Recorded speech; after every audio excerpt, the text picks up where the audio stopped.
Hello, everyone. Welcome to a new week and welcome to a new theory as well. So, hopefully, you had a chance to really get into a person centered therapy to get an idea of what that type of therapeutic technique and approach is all about. And now we're going to be shifting gears in a major way and talking about a different type of therapy, which you're going to find is incredibly different from person centered therapy. We're going to be talking about rational emotive behavior therapy, or REBT for short. So buckle up because this one is really different than person centered.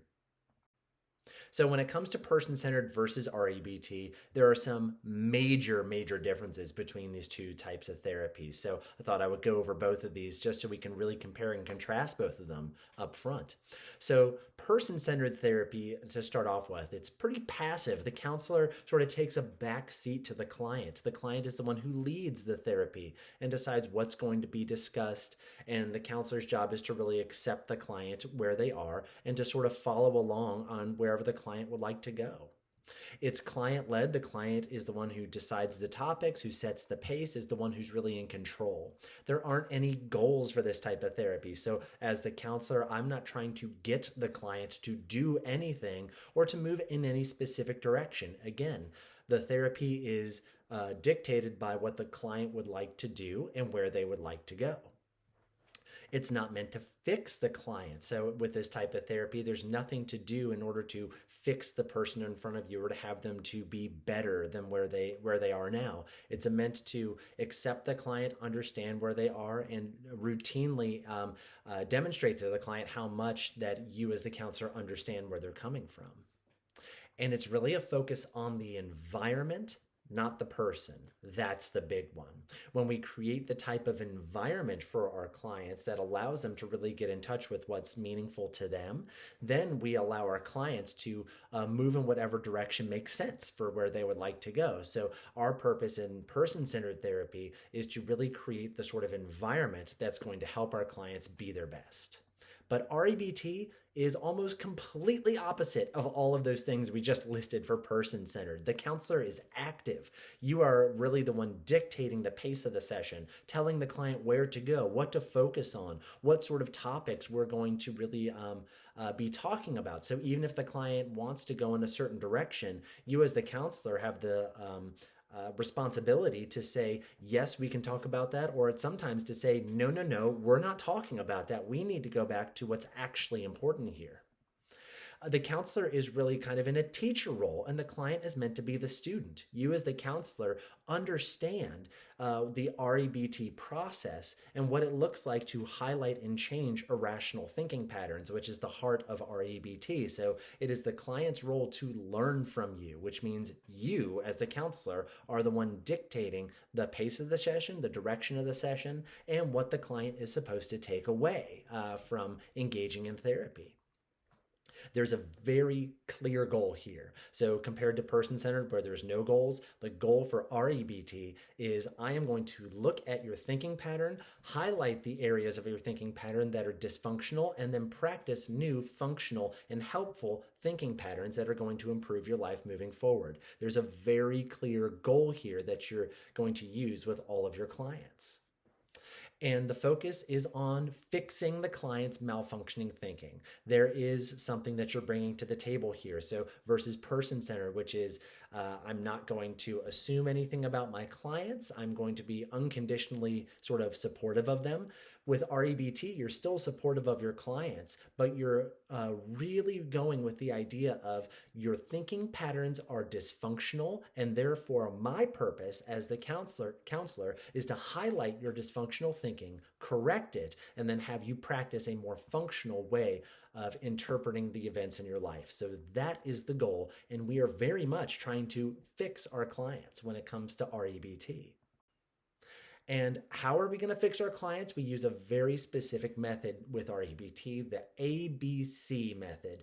You'll probably see in some other materials you look at that there's also a D and an E. So the full method would be A, B, C, D, E. But we're going to look at the first three letters, A, B, C, because that's really the heart and soul of what our EBT is all about. So what does the ABC method look like?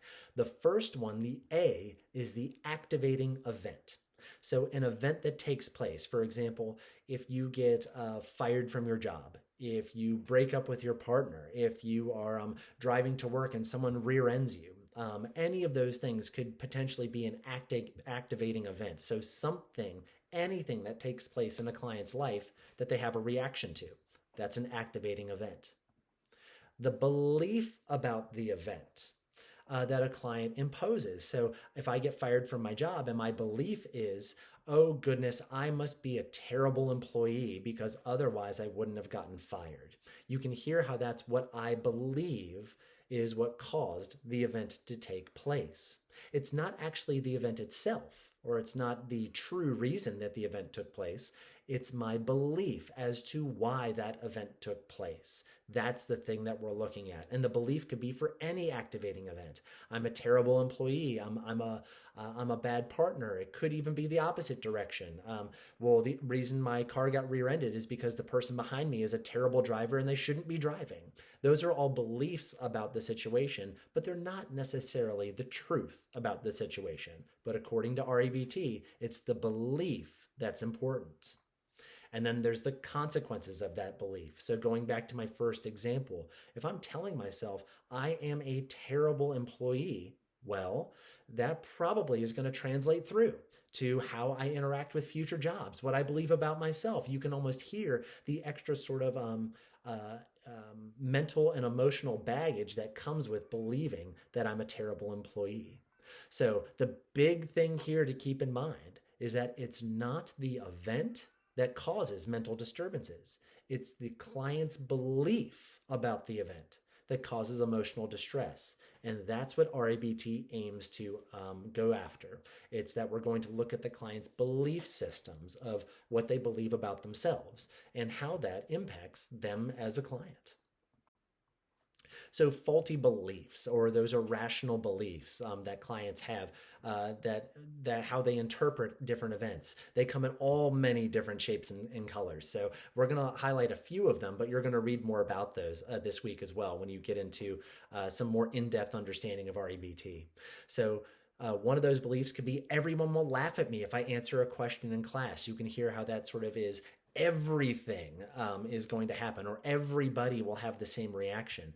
There's no way that you could know that everybody will laugh at you if you answer a question in class, but that's a belief that some people have. If I do something, then everyone will react a certain way.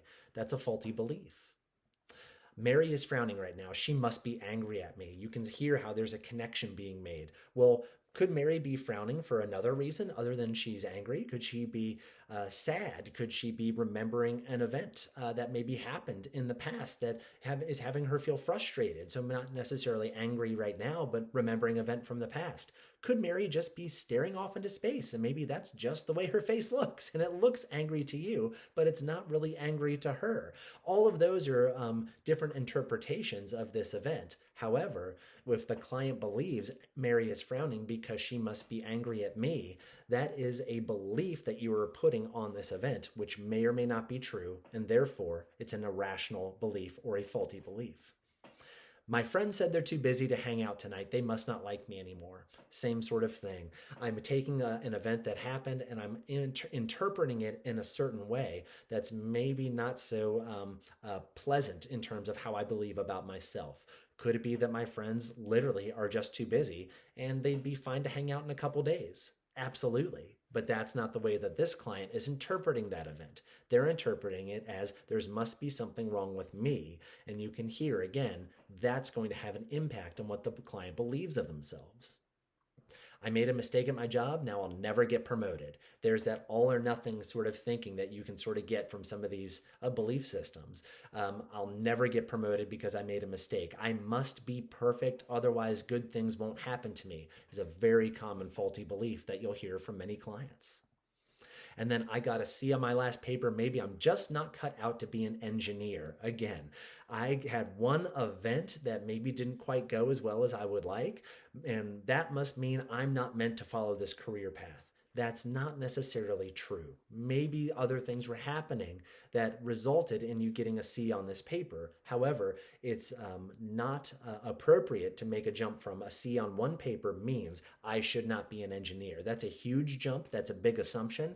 And that's what makes it a faulty belief or an irrational belief when it comes to RABT. So, those are just some examples of what faulty or irrational beliefs could look like that you might hear from clients. So, in terms of these faulty beliefs, they fall into certain categories. All or nothing beliefs. It has to be this way or this way, which is rarely true. Many times, events in life don't fall into an all or nothing category. Personalization. Something bad happened, I must be the one to blame. You're going to hear this a lot with clients that you work with, that if something bad happens, I must have been the cause of it, which again, may or may not be true. But to believe that you are the cause, that's a faulty belief. Predicting the future. If this happens, then this will happen down the line. And almost believing that because an event happened here, that means something absolutely, hands down, will happen in the future. When in reality, can you really know what's going to happen in the future because of some event that took place today? Most of the time, the answer is absolutely not. Overgeneralizing. If one person feels a certain way about me, then that must mean everyone feels that certain way about me. Whoa, that's too much of an assumption about how everybody thinks, and you can't possibly know how everyone thinks. So to overgeneralize an event is again a faulty belief. And then accepting the negative but ignoring the positive. I made a mistake at work. I must be a terrible employee. Hold on. You made one mistake at work, but how many things at work did you do really, really well today? It's amazing how clients will sometimes just completely gloss over all of the wonderful things that they do and focus on the one negative thing that happened and then attribute that to, well, this must mean terrible things will happen to me going forward. I can't possibly do anything positive, even though the client probably did do a lot of things that were positive. They just are not paying attention to that part of the story. So when it comes to how do we hear these irrational beliefs or faulty beliefs, and what are we going to do as the counselor when we hear these things from our clients? Well, we have to identify the irrational thought. That's step one. So sometimes that means we're going to interrupt our clients. We're going to question them. We're even going to dispute the irrational beliefs. So to dispute a client might look something like saying, it sounds like you're saying that because you didn't get promoted from your job today, that you will never get promoted in the future. How in the world can you know that you'll never get promoted? How can you be so sure? Tell me what sort of bits of information or evidence you have to support the fact that you will not ever be promoted at any point in the future. How could you possibly know that that's going to take place? Pretty directly kind of questioning the client's sort of belief structure about what they think is going to happen. That's something that can happen with identifying irrational thoughts and drawing attention to them with the client. And then the next step would be to teach new methods of thinking. So if the client, going back to my example, has said, I didn't get promoted, that must mean I'll never get promoted. You identify the thought to them to say that's an irrational thought, and then work to create a more rational thinking pattern. Something that sounds like, I didn't get promoted today and I'm disappointed about that. However, I can make a plan to get closer to getting promoted in the future and take steps in that direction so that hopefully in the future I can get closer to what I want to be. So that sort of thinking pattern, again, I'm not saying that things will or won't happen. I'm not saying that I absolutely will get promoted or will not get promoted. What I'm saying is I'm disappointed now, and I can make a plan to get closer or start doing things that hopefully will get me in the direction that I want to go. That's something that I can do now 100%. So that's a more rational way of thinking, because I'm not trying to say that things will or won't happen. I'm not trying to say that I am the problem. I'm trying to say that I am disappointed and I own that now, but I can also make steps in the direction that I want to go in. That's a more rational way of thinking, and you can almost hear how that's going to feel so much different to a client if that's the thinking style that they adopt. And then practice, practice, practice. Or rational thinking for clients is a hard habit to break. Let me tell you, I've been doing this for years, and sometimes it takes months and months and months of just pure practice to have clients think in a more rational kind of way. So a lot of times, counselors who use REBT will assign homework, will assign exercises for the clients to practice outside of session, so that you're not just sort of meeting for therapy, practicing one way of thinking that's a more rational way of thinking, and then the client leaves session and they have a terrible time doing it on their own. So having practice exercises, assigning readings for clients to keep these ideas fresh in their minds is a very common practice until the client can really start to embrace this new way of thinking on their own, and hopefully in the future not need to come to therapy anymore. That's the overall goal. So that was just a brief overview of REBT, what the main sort of things are. But please read about REBT in a bit more depth. I've got some readings this week, both the textbook as well as some supplemental readings.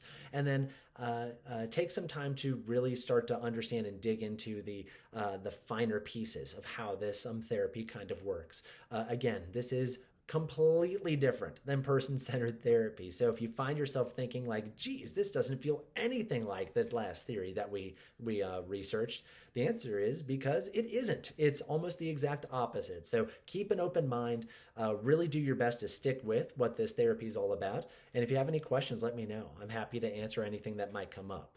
So in terms of this week's assignments, we'll look back at the week 4 person-centered outline. Use that outline as a template. Remember, in week 4, I created an outline about person-centered therapy for you, so you didn't have to fill it out. But this is a chance to go back, look at that outline, and use that as a template for the assignment for this week, which is going to be to create your own outline about REBT. So go ahead and just have that open or somewhere accessible. It's going to be very helpful. And I really want you to focus on what stands out about this theory. So remember, this outline is really meant for you to get the main bits of the therapy or the main sort of like pieces easily accessible. So it's going to count as an assignment for this week, but it's also going to be really helpful once we get towards the end of the course, because I'm going to ask you to think about the bits and pieces of the different theories that we talk about during the course, and to ultimately think about how you would create your own sort of unique style of counseling based on the types of things that you're going to take away from the therapies we're going to study in this course. So when you do the outline, just keep in mind, I really want to highlight the main, big, important pieces that stuck out to me, and I want to highlight those in the assignment. As always, if anything comes up, any questions, any concerns about what I'm asking you to do, email me. I'm happy to get back in touch with you as quick as I can. So once again, enjoy learning about REBT this week, and I'm really looking forward to hearing what you have to say on your outline assignments. Take care.